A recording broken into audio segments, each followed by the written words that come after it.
ఇంతకైనా బాహుబలం ఎలాంటిదో చెప్పనా?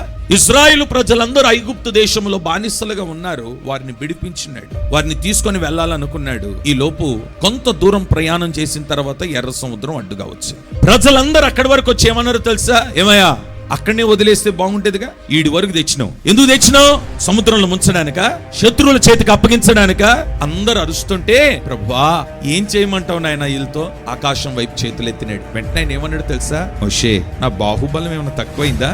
ఇప్పుడు చూస్తావు ఆ కార్యం అన్నాడు. ఏం చేయమంటావయ్యా? ఏం చేయొద్దు, నువ్వు కర్ర మాత్రం చాపు. అంతేనా? నేనేం చేస్తానంటే, నువ్వు చాపిన కర్ర మీద నా బాహు కలిగిన హస్తం చాపుతాను. మోషే, కర్ర మాత్రమే చాపయ్యా, విశ్వాసంతో కర్ర చాపు. నా బాహు కర్ర మీద చాపి ఉన్నాను.